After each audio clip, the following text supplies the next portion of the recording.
What's going on, everybody, and welcome into another episode of Chiefs Comments with Kramer. We are at week 15 of the National Football League. Thank you all for joining me for this Thursday, December 12th. My goodness, it's December. Before you know it, Santa is coming down the chimney on the 25th, and yeah, that's a lot of games between now and Christmas Day that Chiefs have to play, which is absolutely insane.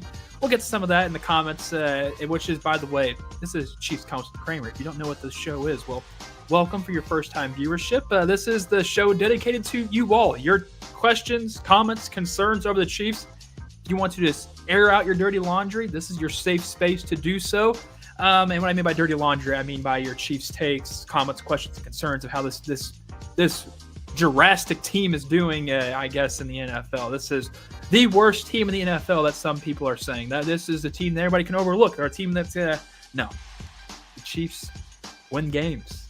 What do other teams in the NFL don't do? That's win games. That's the reason why the Chiefs only lost one game this season. No, this is Chiefs Comments with Kramer. I'm Kramer Sansone. If you haven't done so, please like this video. Don't forget to subscribe, if I can speak correctly. Turn on notifications, because if you haven't done so, you're missing on a lot of stuff, whether if it is Veach season going out there with Rocky and myself. You got the Daily Fix with Ron Hughley. Heck, Brian B. Shinen's show is out there as well. You need to know the notifications go out when that goes live. You also got to think of Show and BK. Turn on notifications, people. And also for this one as well, Chiefs Comments with Kramer. So let's go over the first things first that we do every single episode, and that is go over the injury report for this week. A person that will not play this week for the Kansas City Chiefs is tackle DJ Humphries. He's going to be resting this week, as reports came out yesterday on that. But other people that were on the injury report that were limited was Jawan Taylor and Harrison Butker for the Kansas City Chiefs. Well, welcome back, Harrison Butker. I think he's expected to play this weekend, so welcome back. It's nice to see the original kicker coming back for the Chiefs. As we can see, Schrader and Matthew Wright probably are going to be released at some point and picked up by other teams, which I hope that does happen. Other guys that were full participants was Trey Smith, Charles Minihue, and Joshua Williams. But on the Browns side, there's guys coming back from the injury reserve. Not sure if they actually will play this week or not, but Mike Hall and Miles Harden were limited and also a full participant. There were nobody practiced yesterday between the names of David Njoku, Joe Bettino, and also Myles Garrett's personal back and hamstring. I'm curious. The hamstring was on David Njoku, so it'd be a big blow if that hamstring does and is also flared up still for the rest of this week. I expect him to play because that's Jameis Winston's favorite target, but we will see what happens. Other guys that were limited participants at practice on Wednesday: Cedric Tillman, Jeremiah Thrash, Wyatt Teller, Sam Kamara, Martin Emerson Jr., and also Mike Ford Jr. were all limited at practice. Guys who were full participants that were showing up was Jerry Jeudy, Jordan Hicks, Muhammad Dabadi, and so those were the other guys that were full participants in practice. But that is the injury report that we've seen so far between the Chiefs and also the Browns. So now it's your time. If you have questions, comments, or concerns, it is that time of the show.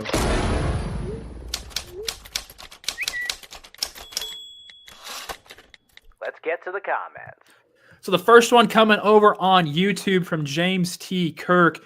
How many sacks will Myles Garrett have this Sunday, and will Patrick Mahomes survive? It's going to be a big question to see how good Wanya Morris is against an elite level pass rusher. I get it when he was replaced during the game against the Raiders, he wasn't squaring up against Max Crosby at much at all. Heck, the reason why he got pulled is because Chase Song was the one that slapped his hands down and got to Patrick Mahomes on that crucial third down play. Myles Garrett might be eating this entire time. I wouldn't be shocked if we see maybe two, maybe three total sacks, if that. When one does happen, we might see the offensive line starting to, Joe Thuney might want to help out a little bit on that left side of the field. And then whenever that second sack does happen, I think Joe Thuney does get put into the left tackle spot, and Wanya does get benched once again.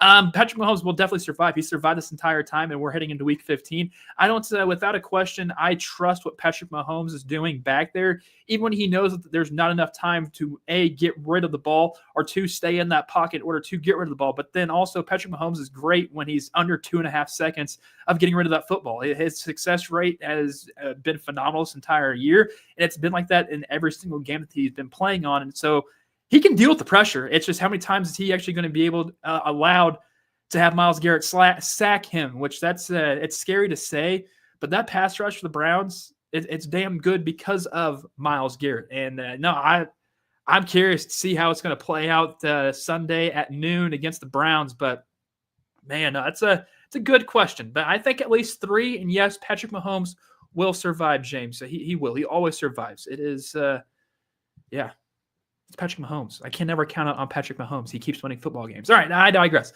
Trav, he says, this game might be awesome for real. Over under 2.5 Jameis Winston interceptions. Over under 1.5 pick sixes. Okay. I do think Jameis Winston does get the over, and I think he throws 4 interceptions. I would not be shocked if we see a classic Jameis Winston game where he throws 2 touchdowns, throws 4 interceptions, throws for close to over 400 yards, or he does get over 400 yards, and the Browns still lose. That's just how Jameis Winston is, and he's going to be able to sling it the entire time.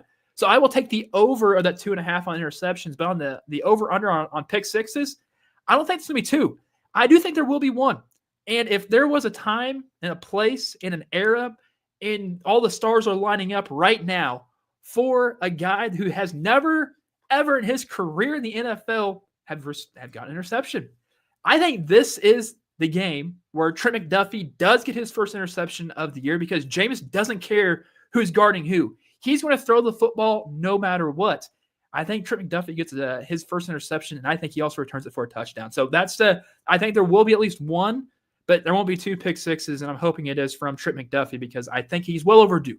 I feel like all the Chiefs fans in Chiefs Kingdom are ready for when he does have his first interception, and I could see it actually, the foreshadowing of it right now. It's this Sunday. Maybe in the second quarter, maybe like a little bit under 2 minutes to go. It's a crucial time. James is trying to just throw it. He thinks that Trent McDuffie that got burnt. He didn't get burnt. He's going to return a pick 6 on you, Jameis. That's what's going to happen. No, that's a good question, though, Trav. Good question. This is from Jake.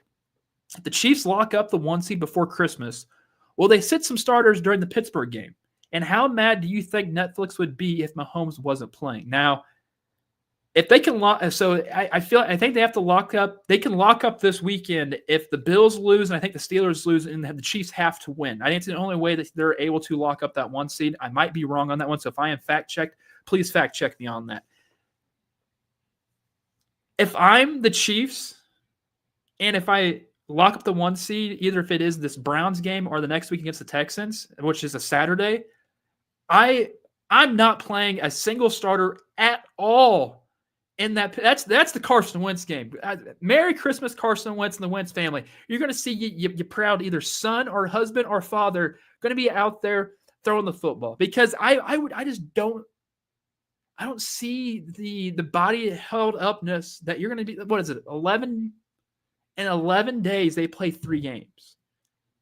I don't like that if I'm Patrick Mahomes. I don't like that if I'm Travis Kelce. I don't like that if I'm the entire starters at all. And the thing for the Steelers is I believe they're playing for the division. So no matter what, their starters are going to be out there trying to win that game. I'm telling you, I've been saying this for weeks. I don't see the Chiefs winning on Christmas Day. And if it's because they're resting the starters, so be it. You know for a fact, if you're resting your starters on Christmas Day, you've locked up that 1 seed. So does that game matter? No, it does not. And also Netflix, it's a gamble. The NFL has been a gamble this entire year. That's why we gamble on it. That's why they're pushing the sports gambling. It's because this is it's live, people. It's not scripted. This happens by second, new things. The story is scripting itself. And then we are just there for the documentaries to watch it after the season. Netflix, you're gambling on this game. It's kind of like flexing those games on Saturdays or the Sunday night game or the Thursday night game. It's the flexibility. You're not flexing this game because of how impactful it could possibly be because all Netflix cares about is getting the shot of Taylor Swift. Spoiler alert, the game's in Pittsburgh. Taylor Swift ain't going to Pittsburgh. Why would you want to be around all them Yinzers? No, I'm okay. I'm fine with that. But that's what Netflix wants. They want Travis Kelce or maybe Taylor Swift's going to be there. No, Travis Kelce won't play because the Chiefs probably would have the 1 seed locked up by then. Hopefully, that's best case scenario. The Chiefs just need to win, which they will in some way, somehow this Sunday, even if it's a brand spanking new thing, like it's a blocked field goal attempt returned for a touchdown because they were down by 2 or something. I don't know. Or they were up by 2. I don't know. Just however it's going to script itself, it's going to be something different this week. that the Chiefs haven't done or haven't won by in such a long time, or even if they haven't even won by it before in their life. But who cares? Sorry, Netflix. If they've locked it up, sorry. It's coming from Tennessee Mike, which, by the way, Chiefs Kingdom. You let a guy cross into enemy territories just to send this to me. If you have a question, comment, concern right now, feel free to reply in X or in if I can even speak over on YouTube, because I will see it right then, there, and live. This is from Tennessee Mike. Chiefs are set to play their kryptonite Tennessee Titans next season. Okay, it's next season, Mike. Reports are saying Mahomes is already shaking in his Air Force Ones. Oh, can we get some comments that it's not this? When was the last time I'm not even going to ask that question. Who are the Titans? Who are the Titans? I'll wait. Nobodies. That's what they are. They're nobodies. On to the next one. This is the last one, by the way, so feel free. If you have something burning to get off your chest, do so. This is from Zeke. It's unfair how many games the Chiefs have to play in the next 13 days. So, like I said, I think I mentioned to it, 11 days, that's Sunday, the Chiefs will have to play 3 games. I completely understand why it's unfair, but here's the thing. When the Chiefs win the Super Bowl this year, they can actually say there was some adversity towards that late half of the season of saying, hey, we played 3 games in 11 days. And we still won the Super Bowl. How many teams can say that? Not many. It doesn't matter what you throw at the Chiefs. I think they have the mindset, the capability, and able to, get the job done. I've only seen it every single week this entire season since week 1. They find a way to win. And at this point in time of the season, who cares what the stats are? Who cares? Like, no one's going to give a crap, especially unless you're fantasy football owners, which, by the way, good luck this upcoming Sunday if your tournaments do start this Sunday. If they don't start this Sunday, good gosh, what type of league are you in? But first rounds start this week, so good luck to those people. No one cares on the Chiefs team what their stats look like at the end of the game. They just don't. You could clearly tell that this entire season because they're just trying to find wins. And heck, I even think I heard or seen reports of some guys in the locker room just laughing and being like, we're doing this. Like, I can't believe this is happening. This is just pulling the rabbit out of the hat every single week, and we find a way to get the job done. And at the end of the day, that's all you need to do. Just win the game. That's what Herm Edwards said. Hello? You play to win the game. That's what the Chiefs are doing. They're playing to win the game. But no, that'll do it for this edition of Chiefs Comments with Kramer. I hope you all have a wonderful Thursday. Stay warm out there, Kansas City. But for my score prediction for this week, I think we get a Chiefs victory, clearly. It's going to be I think we're going to see a high-scoring affair. Jameis Winston's going to sling it. Secondary for the Chiefs is bad right now, so that's the reason why I think Jameis will sling it. And that will force Mahomes' hand and Matt Nagy to talk to Andy Reid and say, hey, let's open the playbook up a little bit. Let's get those flies for Xavier Worthy going on. You know what? Let's do one for Juju Smith-Schuster. I bet he can get a deep ball. Why not if he can sneak back into the backfield, or even D-Hop? Heck, throw it down there. D-Hop's open somewhere. I think the final score is going to be like a 42-35 Kansas City. We're just going to see them slinging it all out there in Cleveland. It's also Cleveland. Cleveland's disgusting. I'm not a big fan of Cleveland. Don't like the city. I hope nothing good happens to them in the next 50 to 100 years or however many years. Nothing good should ever happen in Cleveland. And nothing good should ever happen to the Browns organization because they went out and got Deshaun Watson. And we all know what Deshaun Watson is. And yeah, I digress.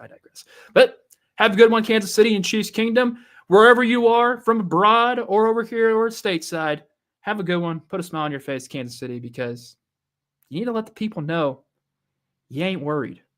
There's no team out there that could beat this team. I mean, if people say the Bills because they already done it, what's the track record of the playoffs? Have a good one.